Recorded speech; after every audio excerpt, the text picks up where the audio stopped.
Welcome to our presentation. It is going to be about visual literacy. And to introduce ourselves,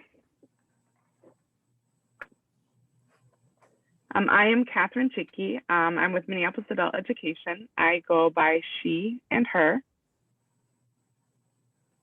And I'm Terri Ferris. I am with AEOA, but I'm located at the Hibbing Community College, adult ed, of course, and I go by she and her.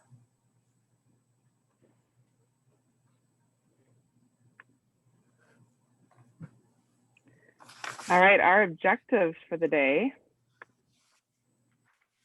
are that we are going to identify the components and practices of visual literacy skills that we use regularly in our adult lives. We are going to articulate the presence of both ELA and math standards in everyday visual literacy around relevant topics, COVID, current events, weather,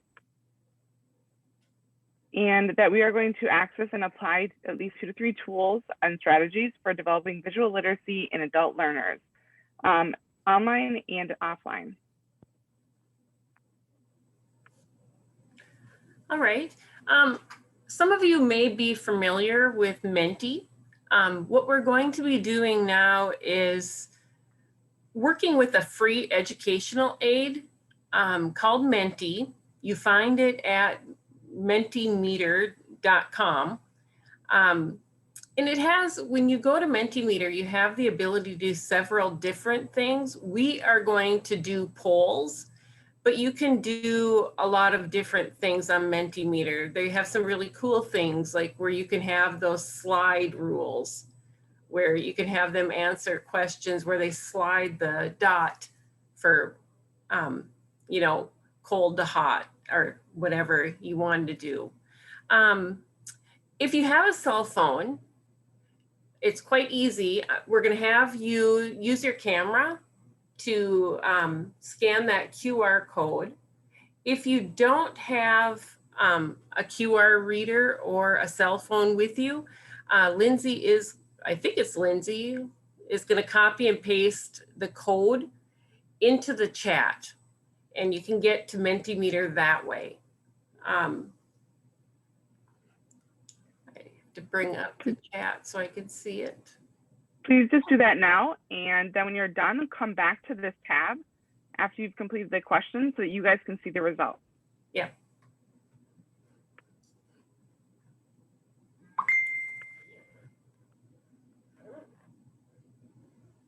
Should I bring it up now or, oh, okay. You answered my question.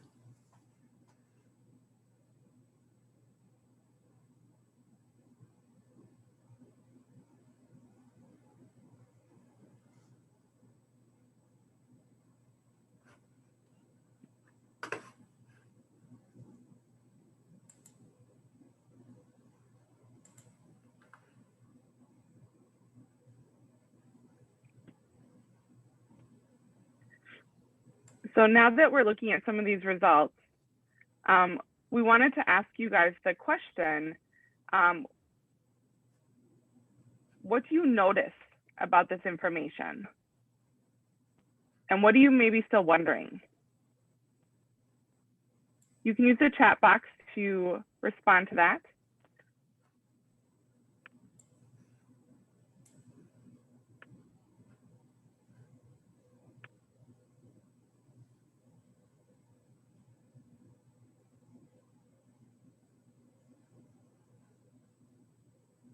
So again, what do you notice about this?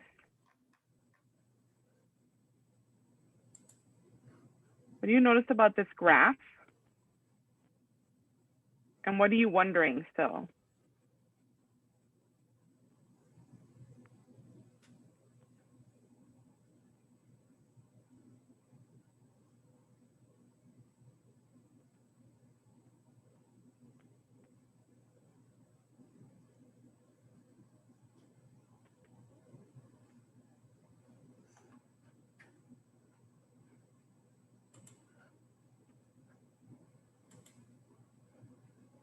All right, so in this chat box, we have lots of different things that have been coming out. We have the question about maybe what the different size bars represent. They notice that it's easy to interpret. There's only 3 different categories.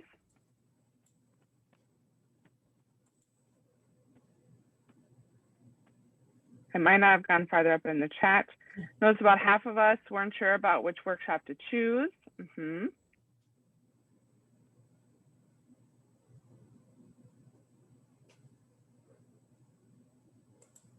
Nearly 50-50. All right. So, Terri, do you know where to move to the next one? I had it perfectly earlier, but am I in Menti? Oh, there we go. Yeah.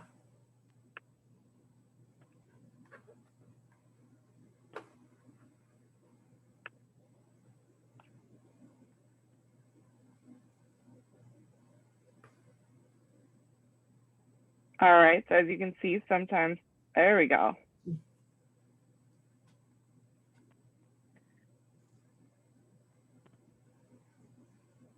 So you can see that we have a wide variety of people who are and what they're teaching.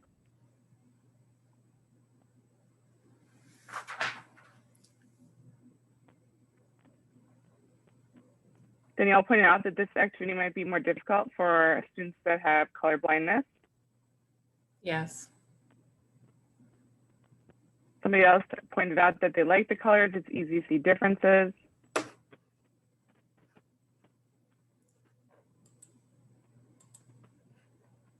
All right. So we are going to then continue on. Okay. Continue on.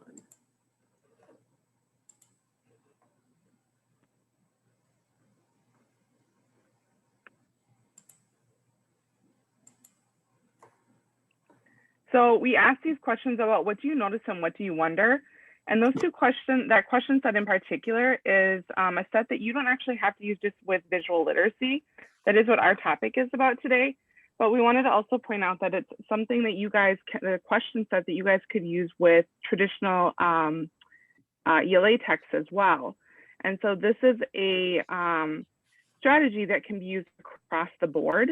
It gets students to kind of stop and slow down and look at information without fully, without diving into reading it always. If you're looking at a text first before you read it, you're looking for those key pieces of information. Same thing when you're looking at visual literacy, you're wanting to see what information do you see immediately, what sticks out to you? And then what information are you noticing might be missing?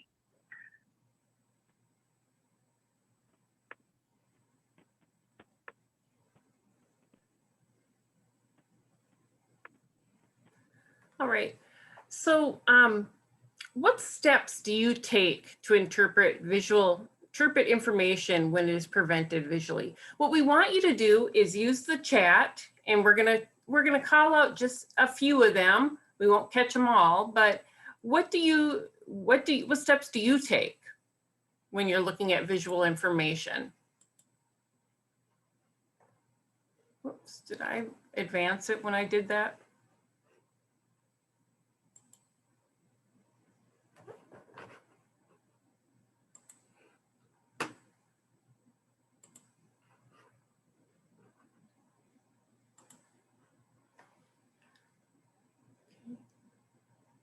I read titles and scale, comparing more and less. I still use literacy skills to read captions, descriptions, etc. I look for a key. I read the numbers and titles. I double check what I think it's telling me. All right, now we're gonna turn the table. And what we want you to do, still using the chat, what steps do your students take pre-instruction?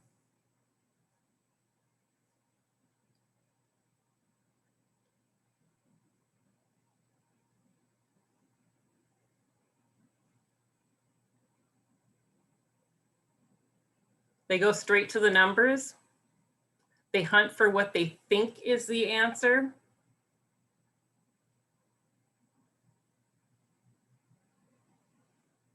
Look at colors.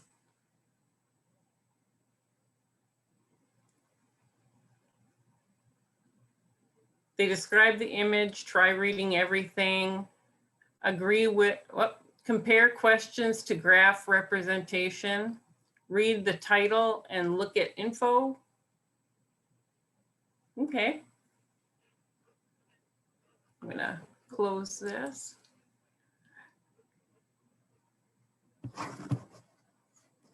I think we're ready to go on.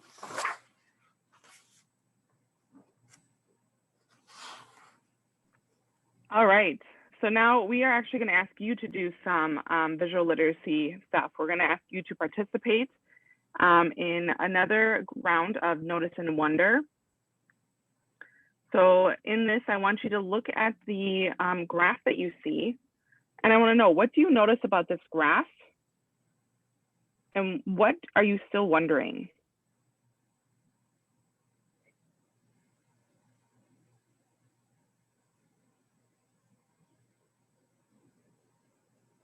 You see units, question mark, title, question mark. What is it measuring? Notice that it is large range. Wonder what it pertains to. I wonder if it can be played. Is it a video?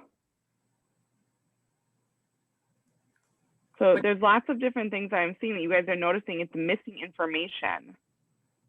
And so it's interesting that you guys all went to first what it was missing and not looking at what it actually does tell you. So now I'm going to have you go back and I want you to tell me, what is it that you notice? What information is there?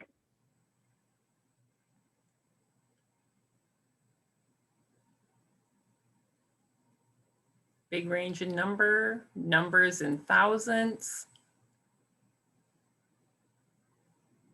Some numbers are really small, a large number range. Increments are off, range from 173 to 80,605. Exact numbers. It can't possibly be a scale. It's proportionate. All right. So the next question that I would ask then my students, if I was doing this with them, would be, what information do you need to make sense of this graph?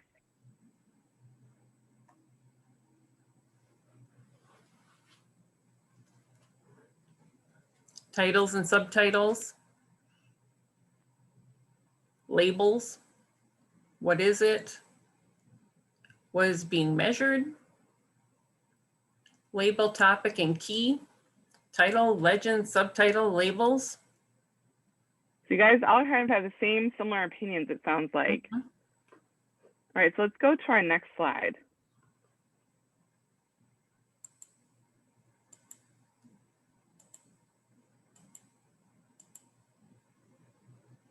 Come on, go. Okay, so now students may struggle with the notice and wonder at first. It is beneficial to have a couple of sentence strands kind of available. You don't want to give them too soon. You want to give them a little bit of that productive struggle, but then if they really just aren't getting it, you may want to have a couple of sentence strands available to generate some conversation, especially when you're working with lower level learners.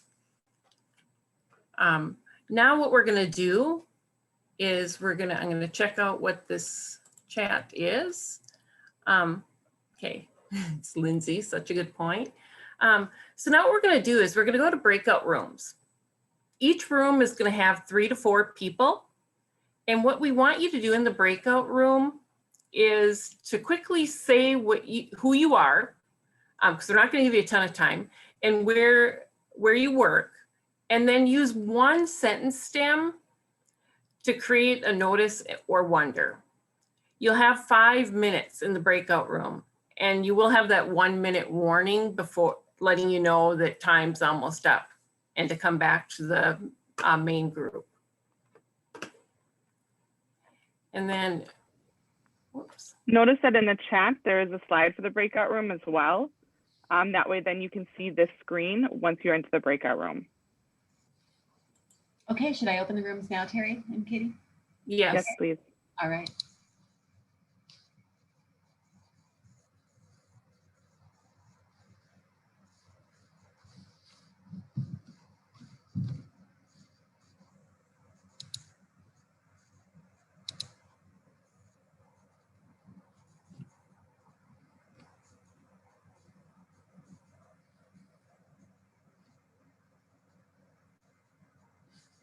Okay, Justine, are you there?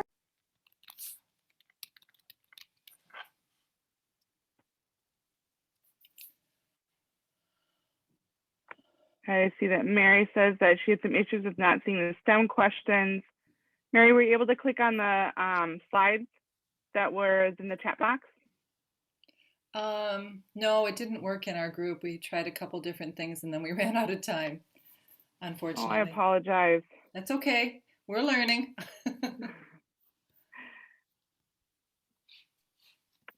All right. So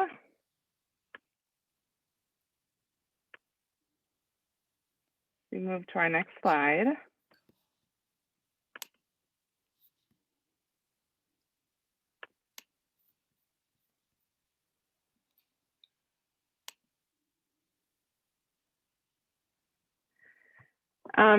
So now again, I want you to take a few seconds, probably about 30 seconds, look at the graph now. And I want you then to finish this sentence stem on the left. Blank confirms my opinion that blank.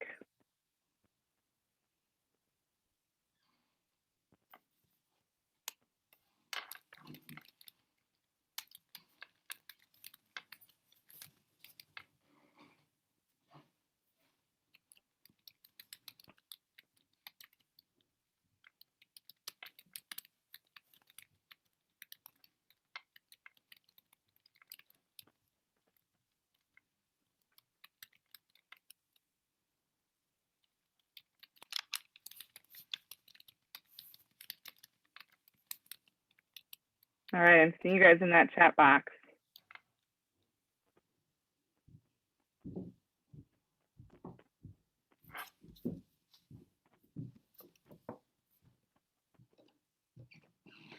So this graph that we actually just had came from a website. And we will show you guys that in just a minute. At the bottom is the link to it. And you will find that, again, we will give you this information at the end of the session.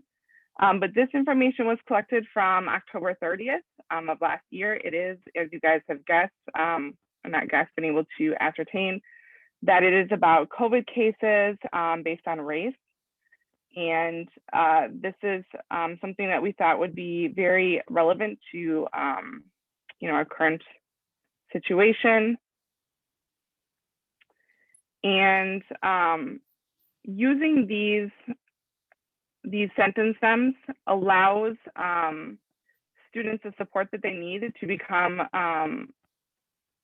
helps their development to become a thinker, especially in terms of evaluating like new information and the impact of the new information on your pre-existing ideas and conclusions that you had made about the graph based on the information that you had before. And so this allows students to slowly kind of see how this information, the importance of a title, the importance of understanding what the x-axis or the bottom part of your graph is, what the y-axis represents. And it lets them break down and see this information in a way that that oftentimes they don't, because they're just really quick to kind of look at it and move on. And when that happens, oftentimes, our students try to read through things really, really fast. And that also goes for ELA text. And it's all about speed. And oftentimes that isn't the best case for our students.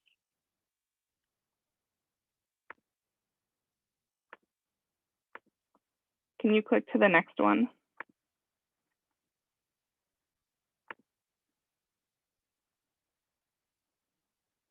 Terri, Oh, can you click to the next one? Terri, you're muted. Yeah, I just want, Susan made a good point here in the chat and I've just lost it. Where is it?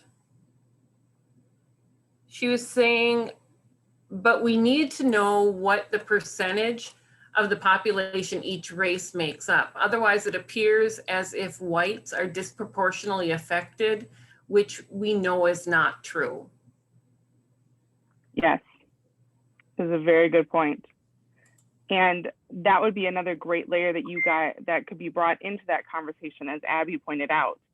It would be another layer of discussion that you could bring up with your students, depending on, you know, how much time you'd want to give to this this topic. Okay, now I will advance. All right. Now that we've looked at the paper-based slow reveal graph, we want you to ponder two questions. So the first one, why would you choose a slow reveal graph, oh, I can't talk today, rather than a non-slow reveal graph? And the other question, what are the benefits of interpreting visual information using a slow reveal graph? We are going to send you back to the same breakout rooms. So you've gotten to know each other now. Excellent. Oh, you can't see my thumbs up. Now we want you to discuss these questions for 8 minutes. And we'll give you a 1-minute warning before you're sent back to the main session. We are going to post these 2 questions in the chat. But if you do have a cell phone, you may want to just take a picture of it. That's what I always do when I'm in a session. So once again, these will be added to the chat. You'll have 8 minutes, same group. Okay, I'll open the room now. And just to clarify, the chat they won't be in your breakout chat. They'll just be in this chat. So you might want to grab them right now before I open the rooms. Whoops.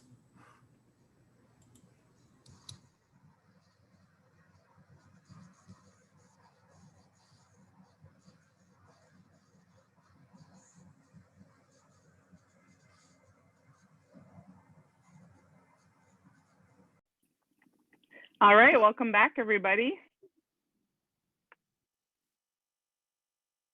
I hope you guys enjoyed the conversations you had in your breakout room.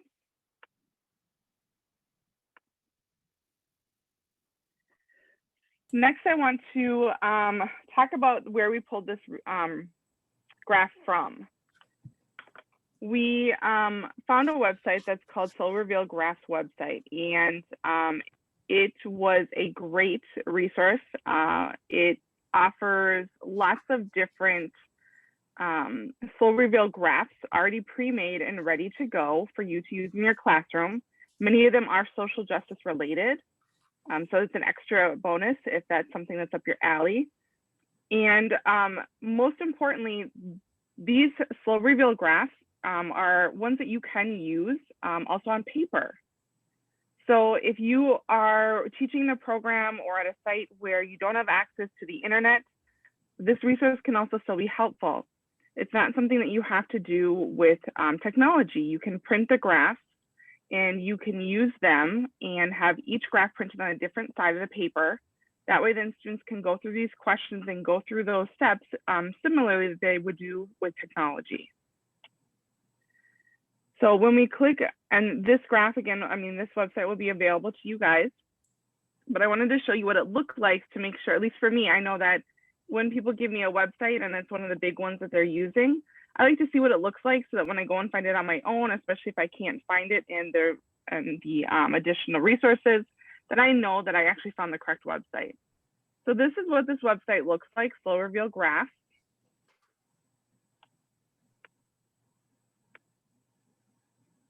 And as you can see, there's a variety of graphs that are available. and different visual literacy, okay? As you can see, it's not actually just graphs. They also have maps. They have lots of different resources that can be used to teach visual literacy. You're going to just click on the resources for the classroom, and from there, you'll also see that there are a variety of specific graphs and ways that they have bunched their topics together.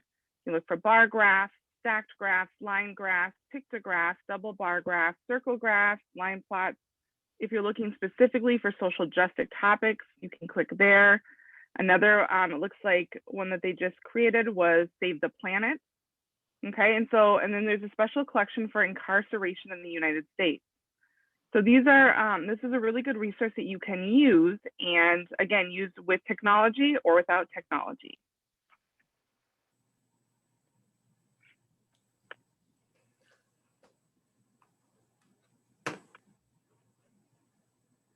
All right. It is time for a break. Because this is a 2-hour session, we're going to give you 2 breaks.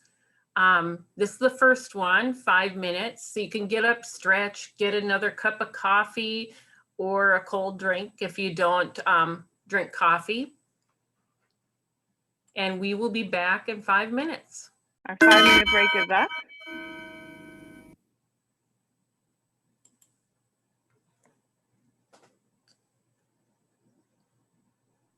All right.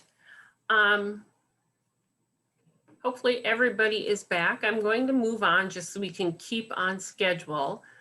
You know, when I go to workshops, I really hate when people read right from the screen, and I am going to do what I really hate. Sorry about that. I want you to sit back, relax, and I'm going to read this to you. These are not my words. I've done graphs for a long time. I was reading something from 3P Learning, and I really like this. What they say is, with an increasing amount of imagery and technology available to our students, this skill is becoming more and more important. Today's extensive internet and media use means that visuals are frequently warped or misrepresented, meaning a higher degree of visual literacy is needed to effectively translate our ever-changing environment. This has never been more true for me. I don't do a lot of social media, but I do some. And I am friends with some pretty intelligent people.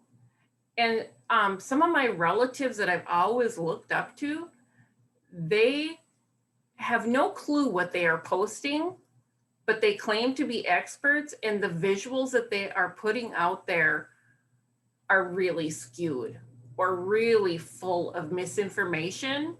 And I thought, if my cousins, who I look up to and who I think are so educated, will fall for this stuff, what are my students doing? I'm going to read the second paragraph. Teaching visual literacy allows a deeper analysis of meaning and interaction with all ranges of imagery and text, which triggers the students to question a variety of factors they had not been aware of pre-interaction. Right, so I'm going to go on to the next one. And this is actually a visual that I use in my math class. I've used it quite a few times, and I get some of the same reactions from my students. If you are having trouble seeing this visual, we played around with it quite a few times trying to get it so it's big enough. The numbers on the United States are a little fuzzy. I know that. Hopefully you can see them. And purposely, the maker of this visual, because I didn't create this, they left off, you know, the Northeast. So sorry. And that always frustrates my students. They can't tell me which states those are in the Northeast always, but they know that some are missing. Lindsay, if you, I don't know if she did already, but in the chat, there will be a link. Yep, she did. there's a link to this on my Google Docs page. So you can pull that up if you're having a hard time seeing this. We're gonna do a little Zoom poll.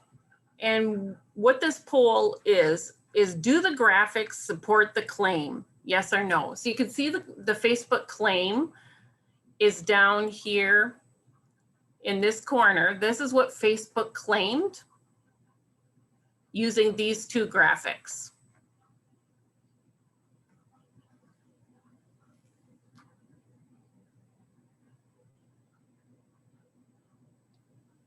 And you should be able to drag the poll box that just, what am I trying to say? Wow, everybody, I'm even drinking coffee. But the poll box that just popped up on your screen, you should be able to click and drag and move that out of the way so that you can see the graphics behind it as you answer.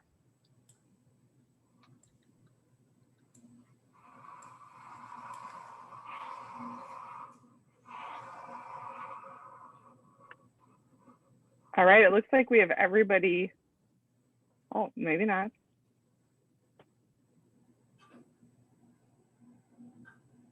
Oh, 21 votes. We're going to give you just a few more minutes.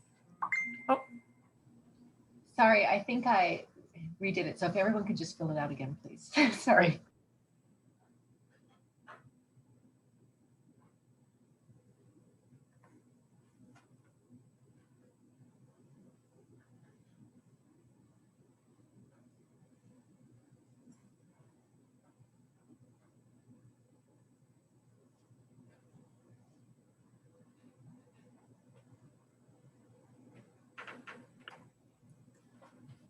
all right. I'm going to end the poll. I know some of you didn't vote. I see the majority of you.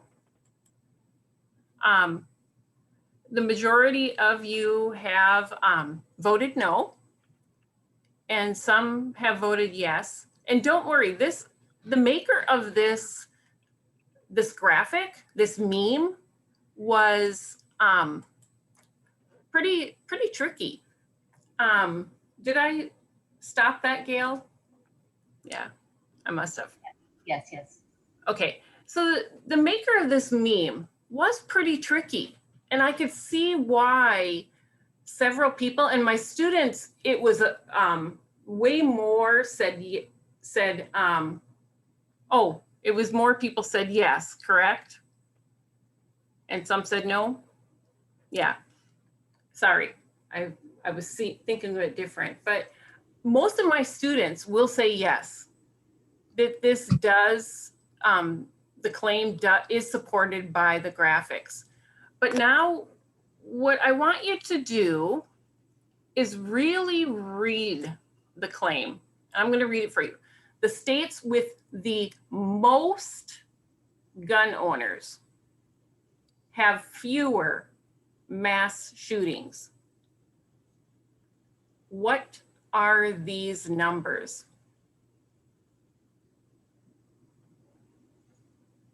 Can somebody chat out what? Yes, percentages, not numbers. So you can see why students would get confused. This says number of gun owners, but what they show you is percentages. And then what I say to my students is 50% of 100 the same as 50% of 300? And then it clicks. And usually I use this lesson after we have done ratios, proportions, percents. So we usually already have gone through that. So they have this skill in their back pocket. And then once I point that out, if they don't get it then, and then I say, is 50% of this the same as 50% of that? Then they get it. And then what I ask them is, what else do we need to know in order to tell if this is the same? And what I have them do is I let them just think for a while. I give them in groups and have them think for a while. I won't get them in groups right now, but have them think for a while. What information do they need in order to check this claim and see if it really is true? I see somebody has chat out. Yep, students need to know which state is Wyoming, Montana, etc. Yes, absolutely. One of the resources that I have for them, because they don't know which state is which, most of them. So I have a map of the United States that lists which state is which. Yep. Yes, there are so many assumptions here. Yeah, definitely. There aren't many people I would trust on Facebook. I always tell people this is not where I come to find my religion or my politics, because you can't believe anything that somebody says. Fact check, fact check, fact check, which our students don't do. So I do have this in the folder that you can go into at the end. You do have this whole lesson in there. If you choose to use it, I don't mind. Yeah. So Melissa says going, oh, I keep. Just going by color, Montana and Wyoming have nearly the same percentage, but are different colors on the map. Mm-hmm. Emily says that this is such a great lesson for fostering critical thinking. Mm-hmm. Such a rich task. Yeah, and this graphic is old. So of course the numbers are off. And that's one thing my students in the more recent year said, oh, these are way off. I know there's been more mass shootings. And that isn't really, it really hasn't changed percentage wise. Someday I'll have to update this just to get it more up to date, but it still doesn't change the fact that these two will not match, because when they go through this, I have them create a graph, and in that graph, I give them the population of each state. Once we get to that point, they often say we need to know the populations because we've gone through some of that work. Some don't ever realize, oh, I need to know the population. But then I have them figure out the number of gun owners using proportions. And then they create a graph. And what they find out is it's really almost the opposite. The higher their percentage, really it turns out being a lower number of gun owners. And they can see that it does not prove the claim. It proves it false. All right. All right, so we have another one for you. The big question is this graph misleading? And we have a poll that we're gonna send out to you guys about this graph.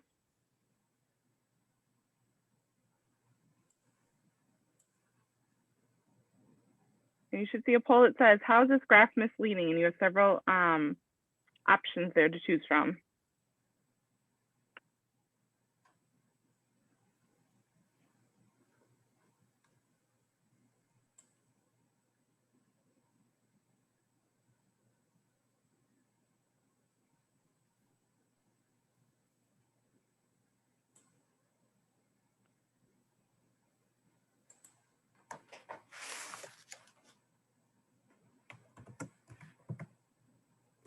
So far, I see 25 people have filled it out.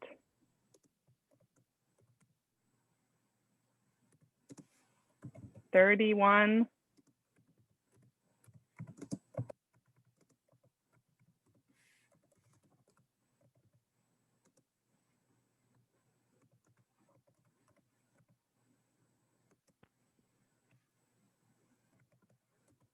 All right, we're at 36, 37, ooh, 38. All right, I want to keep talking then, and the rest of you guys, if you're still waiting on filling out that poll, can do that.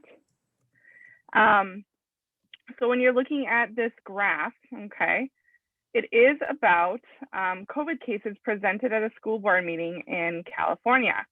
And this was, I believe I got this from Facebook back in November. So it was a few months ago. And from doing this, if you look at this, the biggest key here is going to be to look at, let me see if I can get, hold on.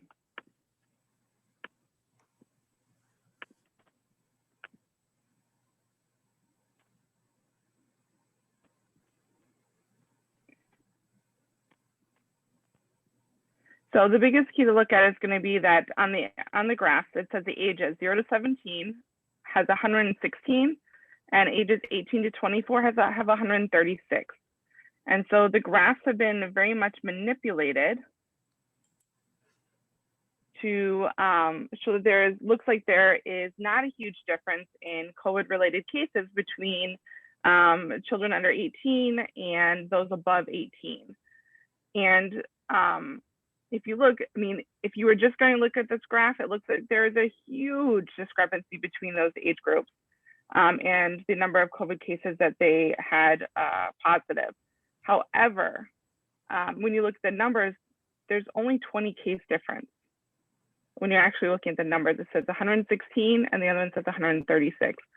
So this is an example of oftentimes how visual literacy is a really important skill to have, because if you're just looking at those graphs and you're just looking at the visual part of it and not looking at all those different labels and different representations, you can see that the bar graphs are not proportionately representative of those numbers.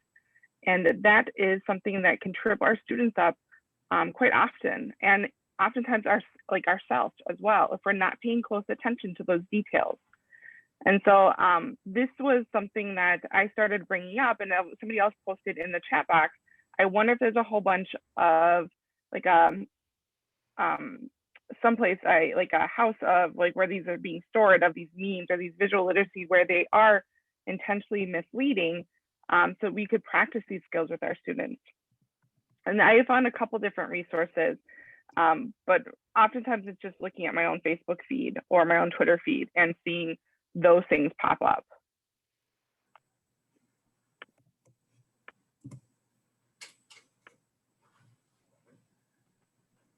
All right. Close.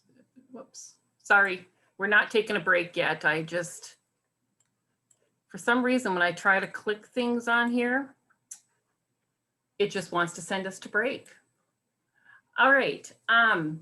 I just want to, before I go on with this, address a few, quite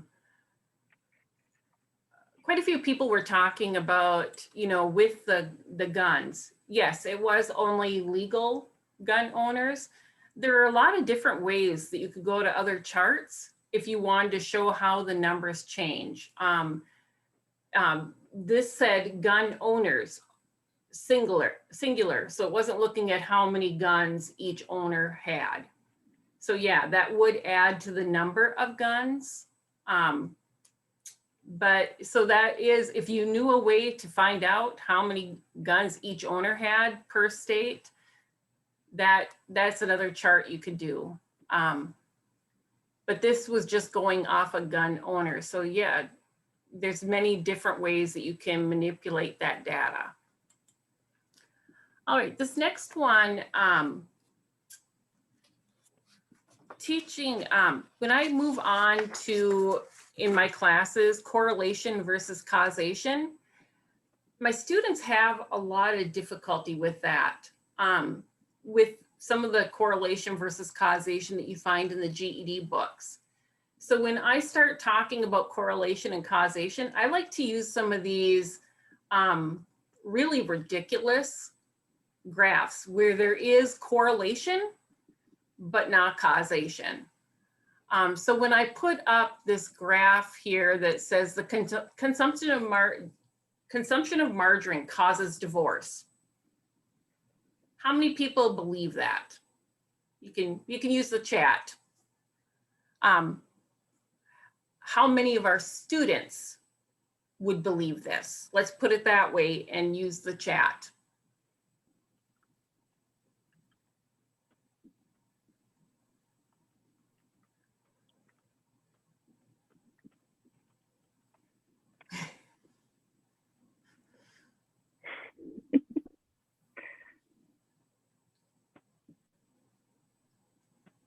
I agree. Margarine versus butter is a divisive topic. Yes. My parents ate nothing but margarine and they made it to 65 years. So I don't know.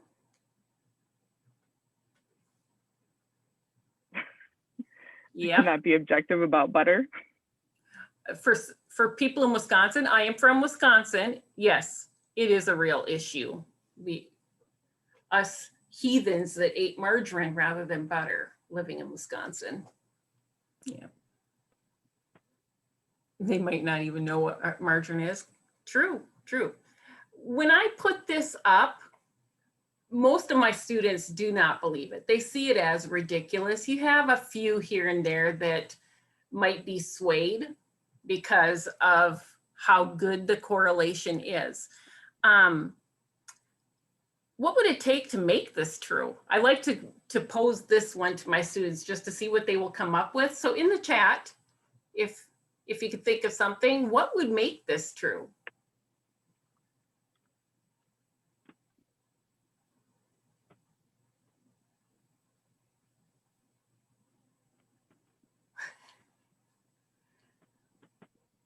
Testimonies, yep.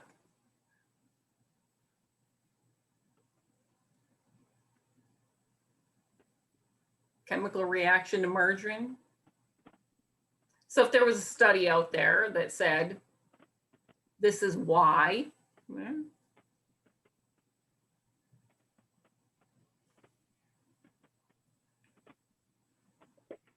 yeah, some of my students come up with some really great stories, like in this town, you know, everybody loved margarine so much they had it every day, and it caused a weird brain disease that made them hate each other. They come up with some pretty funky stories.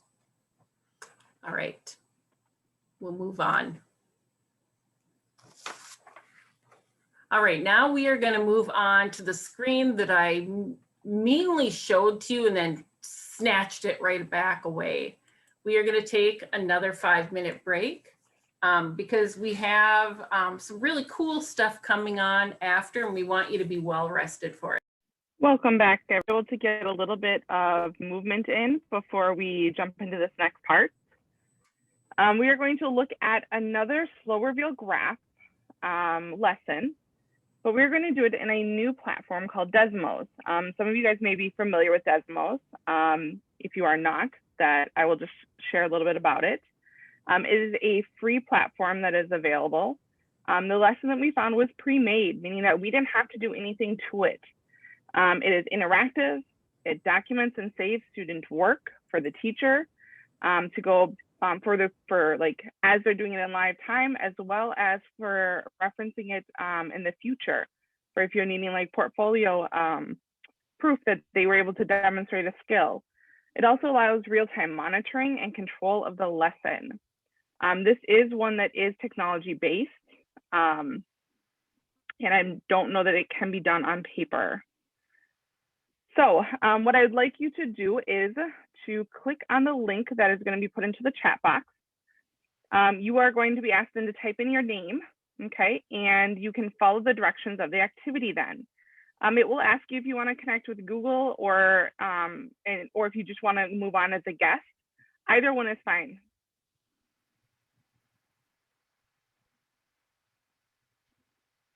If you are having trouble getting into it, please let us know in the chat box. Otherwise, I'm going to give you guys about 10 minutes to explore this lesson. Okay, 10 minutes to explore this lesson and try to just complete it as if you were a student in a class.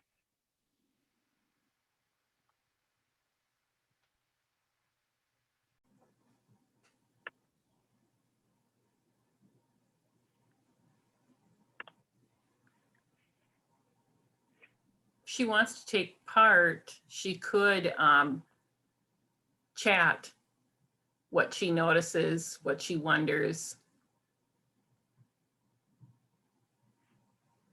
Great idea. So Bonnie, do you want to chat? And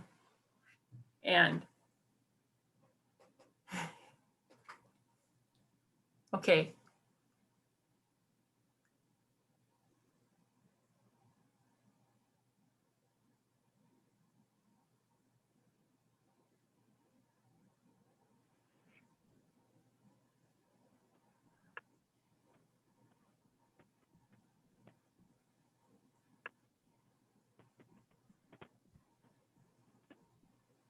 Okay. So can you see that, Katie, or should I tell you? I got it. I'm seeing. Thank you. And Bonnie, if you don't want everybody to see your answers, you can send it directly to Katie.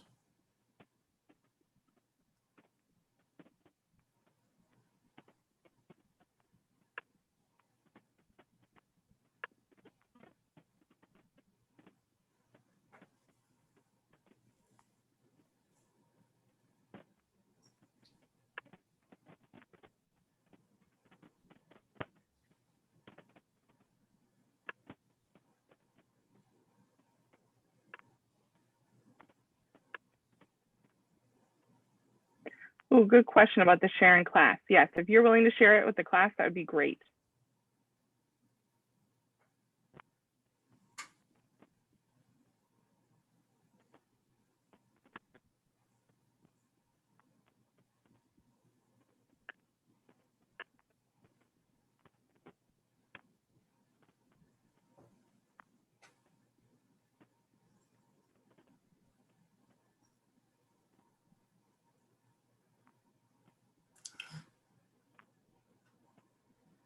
That is totally fine about not being totally accurate. Okay, and Bonnie answered 7 continents.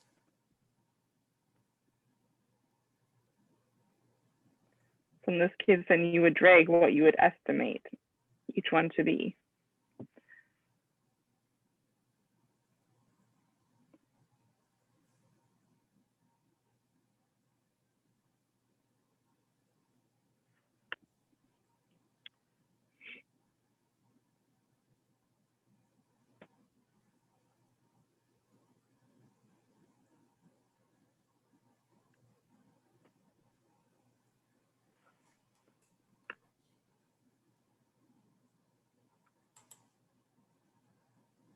Wow.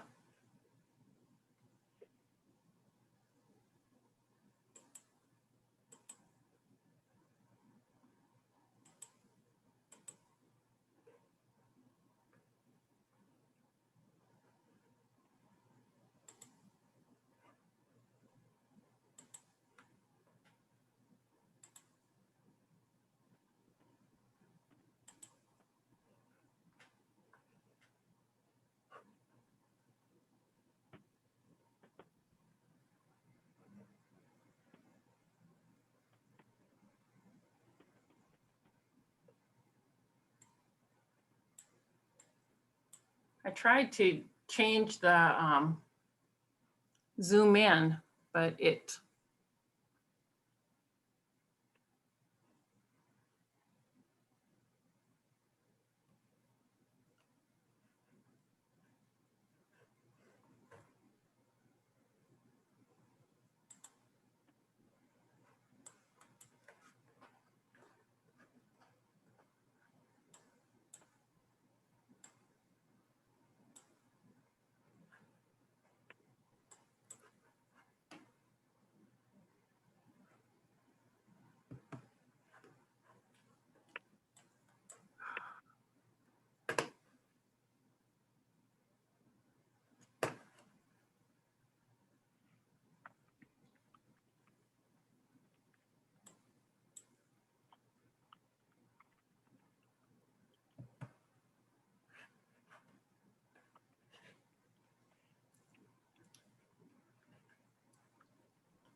Doesn't give me any options to gradually go up or down.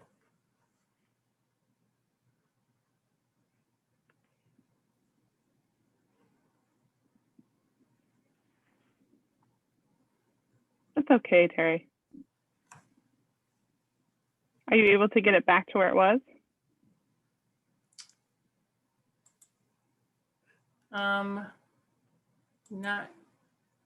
Not yet. It won't let me go up in increments, so it just keeps it here at.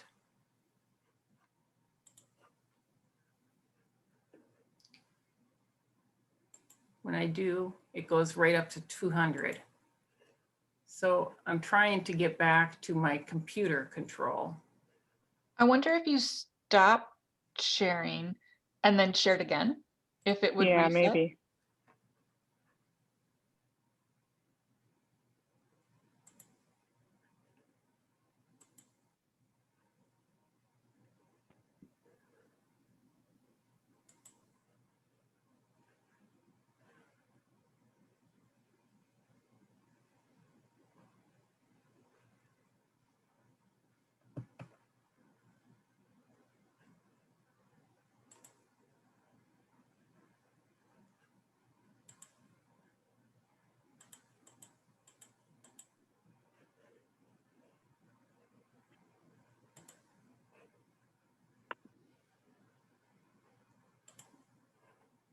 Well, wait, I did the teacher view you want over there.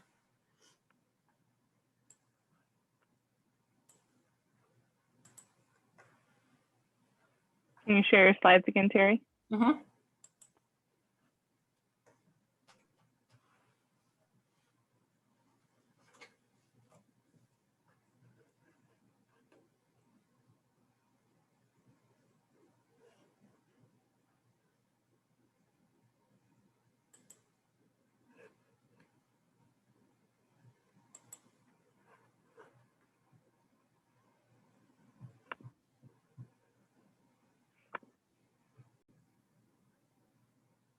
All right, so I want to I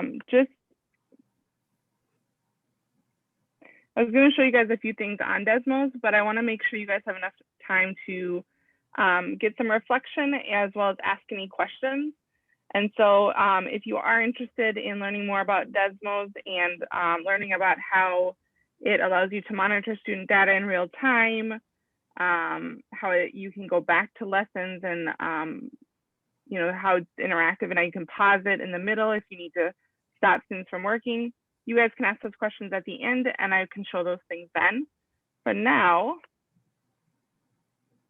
Terri, can you advance to the next slide, please? Yep. Okay, so now what we want to do is a little reflection. What we'd like to know, what are your next steps? Which strategy, tool do you plan on trying with your students? And how do you plan on using that tool, implementing that strategy with students? We're going to try a little while. If anybody wants to put, answer those questions in the chat.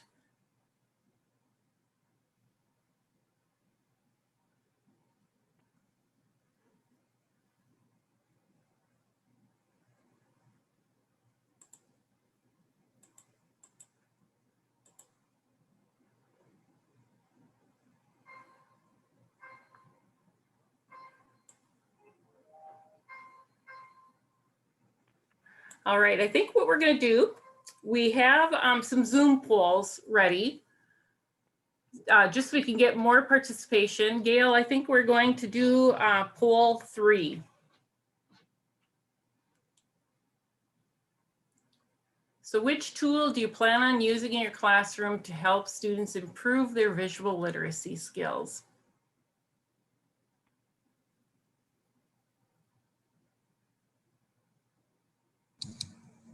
And Terri, we are seeing your entire screen, including your chat box. Okay.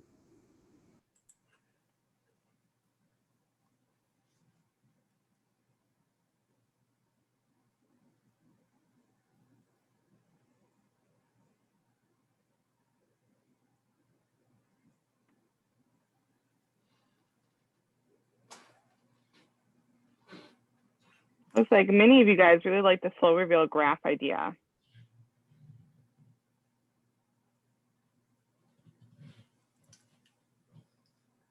All right, I think we can end that poll and go on to poll number 4.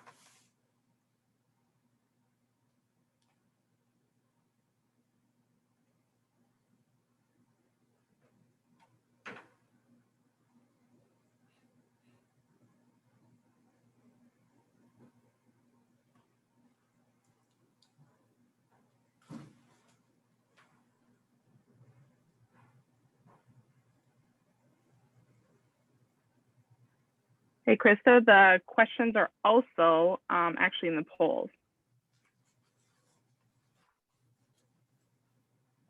And if you click on the poll box, you would be able to move it so you can see the questions if you want to see what's on the screen.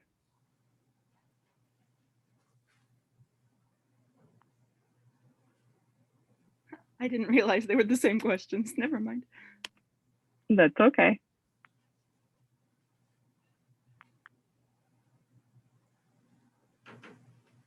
Interesting that somebody typed into the chat box that I only was able to choose one from your poll, but I would have used them all.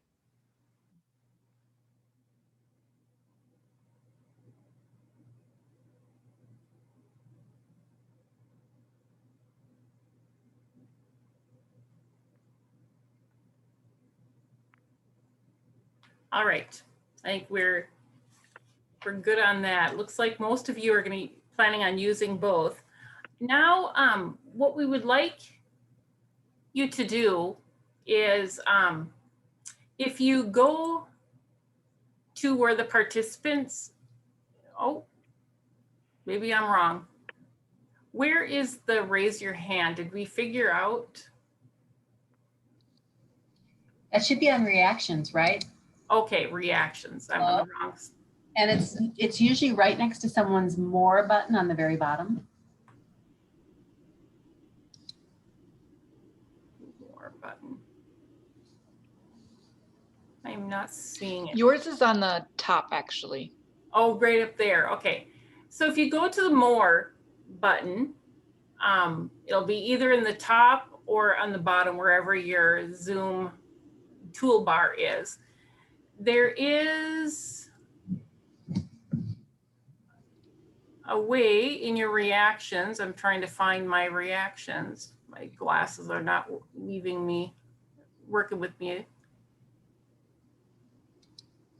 I think because you're presenting, you don't have that option right now. Right, I don't have except presenting. Okay. So what I'd like you to do is raise your hand. And I'm not sure if I'm going to see it. Oh, Danielle has hers raised. What we want to know is sharing ideas of how you will use these tools in your classroom.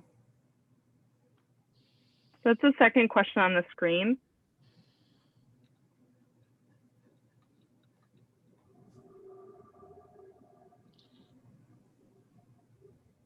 And Terry, are you able to click full screen? Because we still see some of the Zoom controls. Oh, yeah. Let me get out of my way.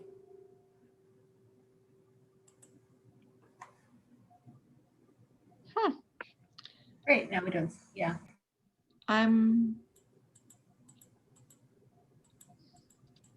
We still do see all of your, if you could just move your bar with your participants over to the other side, then we won't see that either.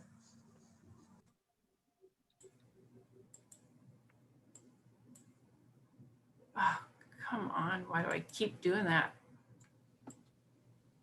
Terry, the other thing you can do is change what you are sharing. You're sharing your screen, and if you just share the presentation, that will. Oh, okay.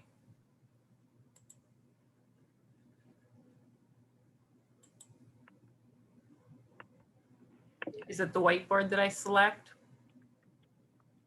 Or this? That's it, you got it. All right, thank you.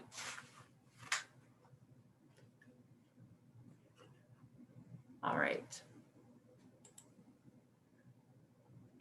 I think we will go on. Did anybody raise their hand? I don't know if I could see that. So there's no hand raising. Apparently there's a thumbs up or other things. I guess if you guys would like to share out, feel free to share out either in the chat box or by speaking.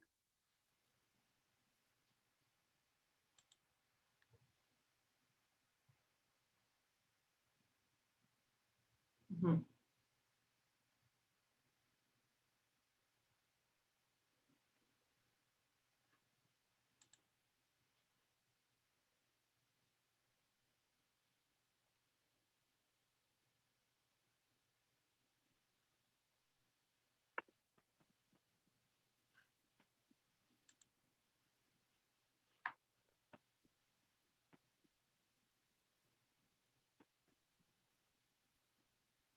Okay, Alicia says, too soon to tell, but looking forward to diving into all these resources once I'm back in the classroom on Monday.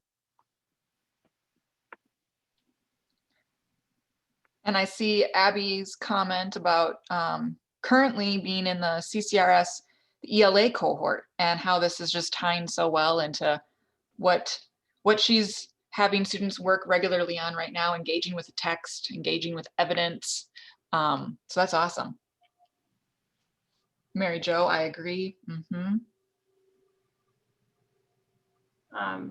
Mary says, I will be trying slow reveal graph in conjunction with a unit in ventures. It would work well in the health unit.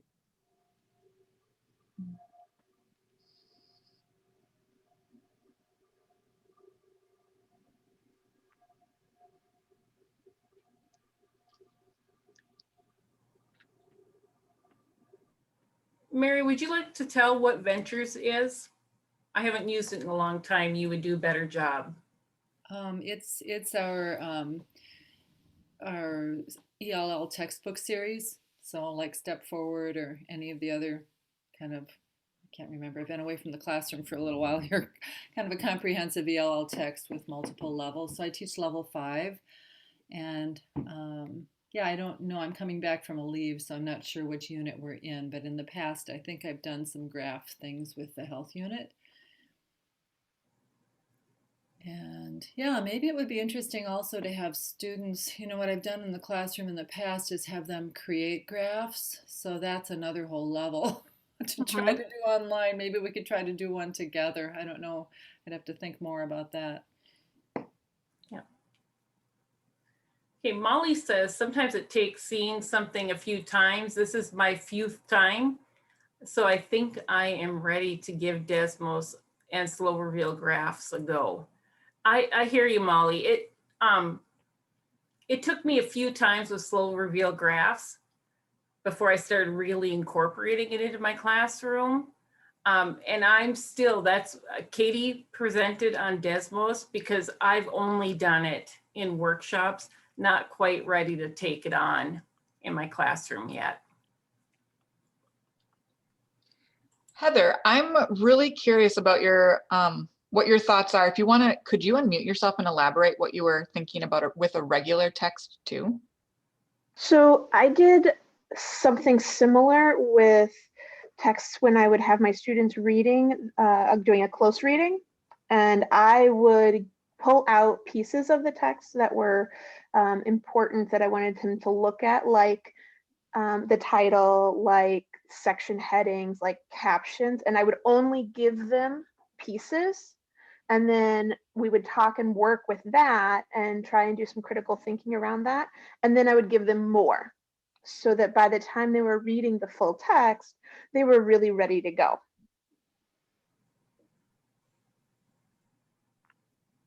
I love that. Thank you for sharing that.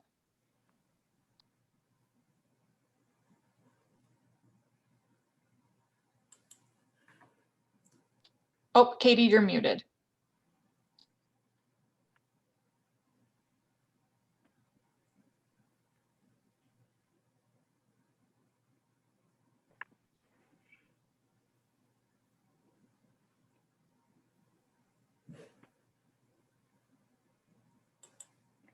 I like that Abby had asked or said that she was going to look at text-dependent question stems that she's gotten in, I think, her group, and see how many or which ones would work well with slow reveal graphs as well.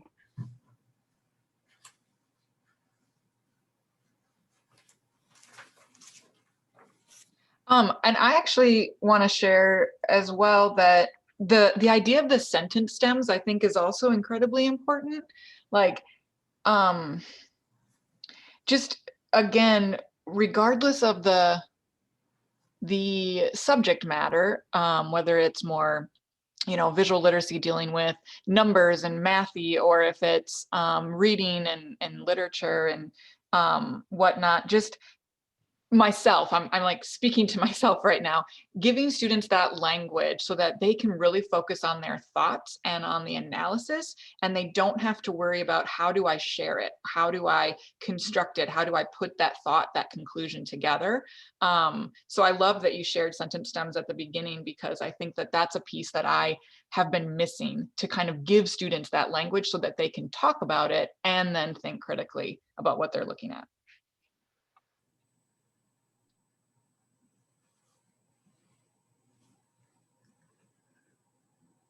All right, I'm going to move on because we wanted to leave plenty of time for questions. So you could either put your questions in the chat, or if you would like, you can unmute yourself and ask your questions.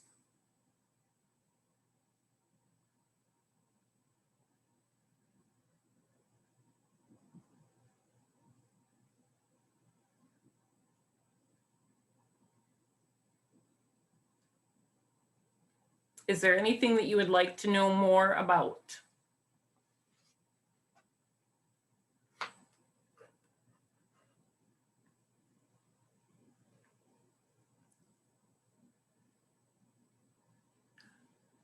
Lindsay's asking, can we show the teacher side of Desmos?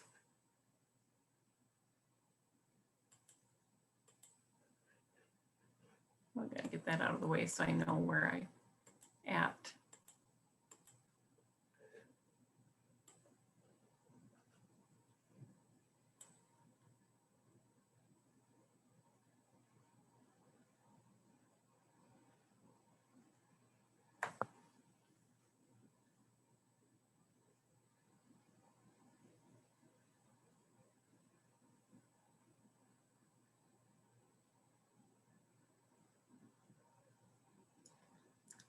If it's not working with this, do you want me to stop sharing so you can share your screen? Okay. Sorry, you're going to see my mess on my All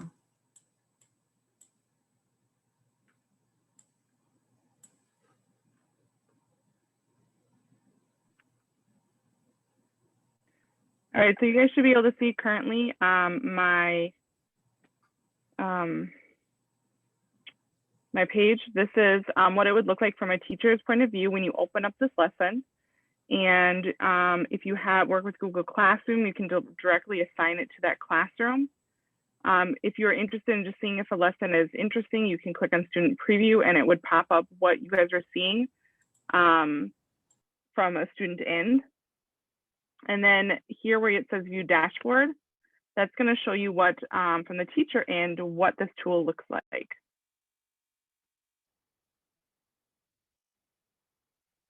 And again, it pops up if students are logging in just into Desmos, this is what they can log into in the code, or you can just skip that step and copy this link and they can click directly to the lesson. And you can see that I see what everybody has done into the lesson, how far they got. Each dot tells me how far that student got or participant. And the blue box tells me where they're currently located in the lesson. If I'm wanting to hide student names, I can click anonymize.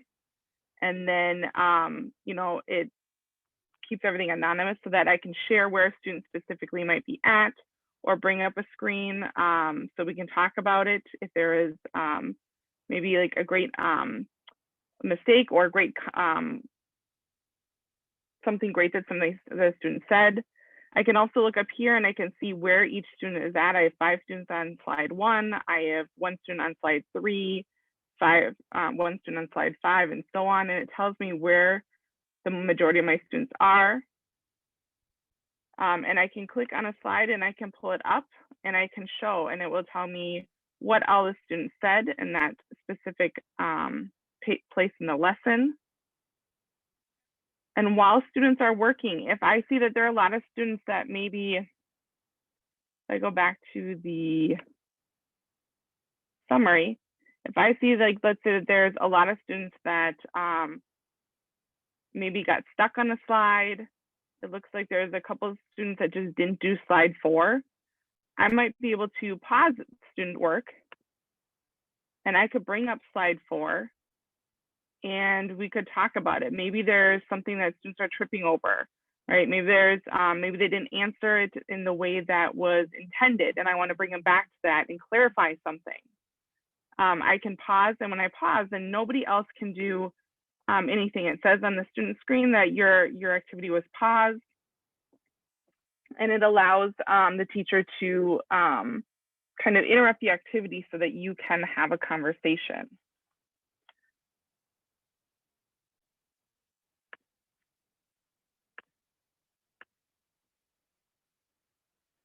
I can pull up each student's work if I'd like to and show what a student was doing. We could talk about maybe an error as a class, and that way then it doesn't reveal who that student is so that they don't feel like they're being put on the spot, but they also can learn from something. So there's a lot of really great features here in Slow Reveal Graphs that allows you to, that are built into the platform that allow you to interact quite well. And it has been integrated into Google Classroom, since that tends to be the platform that a lot of different schools are using. I'm not able to see the chat right now. People are liking this. One of the questions was, would this work as an asynchronous assignment? And someone answered yes. Mm-hmm. So that's, yeah. It's something that you could assign asynchronously, and then you could go back, and if there, like I said, if there are things that you think, okay, it looked like some students tripped up over what I wanted to ask on slide 3, you can go back then as a whole class and talk about it. And so that's one of the nice things about this, is it does work synchronously and asynchronously. And one thing that I made the mistake of with when I use this with my students is I said, no, you don't have to sign in, which you don't.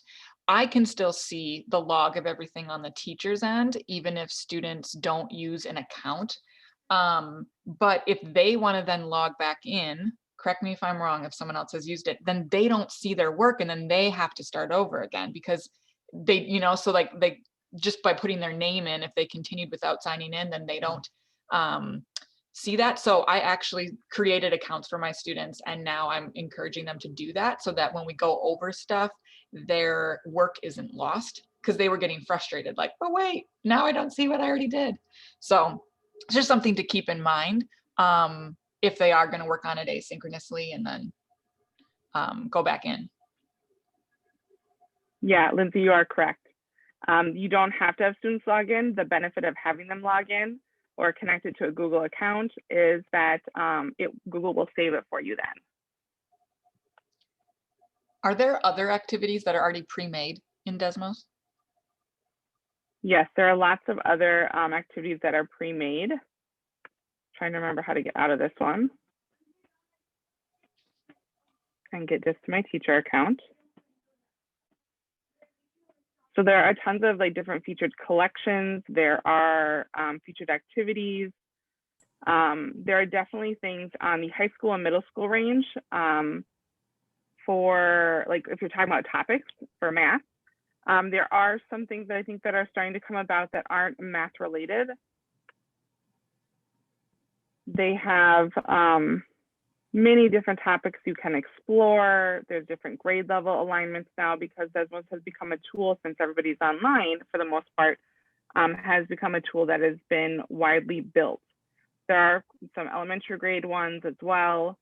It is more math heavy of a tool right now because that's where it started, but it is being expanded, and there are definitely teachers that I know that are in history, in art, in various other areas of study, RLA, that have started using Desmos and creating lessons. I just want to bring up Abby's response to Liddy. I know I really struggled when I was full-time in a one-room schoolhouse in an evening program, and I would have anywhere from 1 to 10 students a night. And so sometimes I didn't have a lot of students to do group activities. But Abby said, I used some of the Desmos activities with students who were never in the same class at the same time, like different months. They can still see the previous students' comments, so they get some peer ideas, even though they are not in class with other students working at the same time. When I was in that evening class, I didn't have internet there. Now I would have it, but you struggle when you have students in small numbers, as many of you who are in a one-room schoolhouse know. And yes, this is nice how you can do digital literacy and they feel like they're in a class with other students.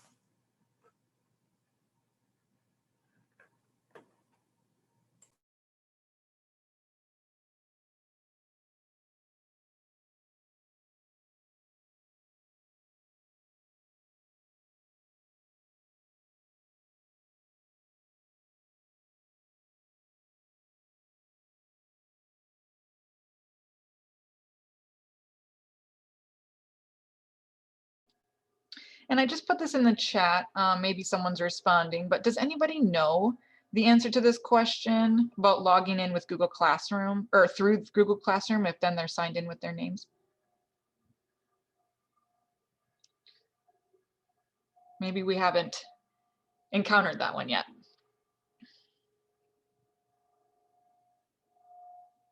Ah, good suggestion, Abby. Chris Class. Yes, definitely a good person to reach out to.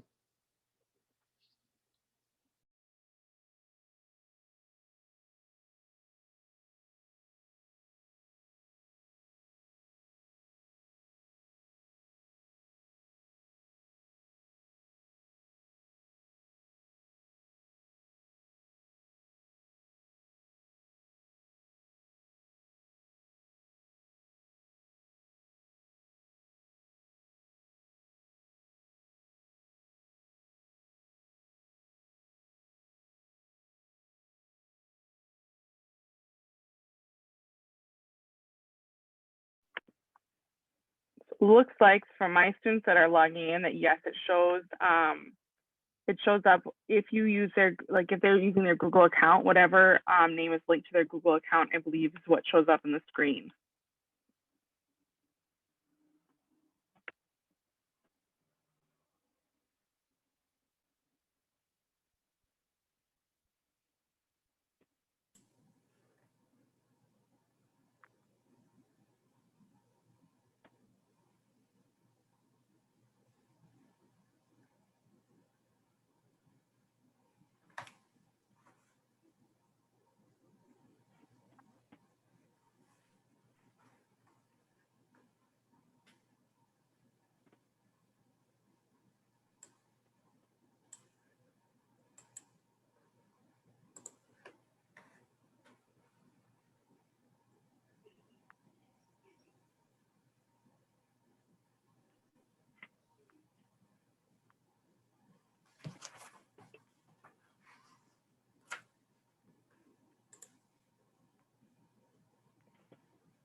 So yeah, if you have any other questions, feel free to stick around, and we have a few minutes and you can ask anything you want. We'll see if we have the answer.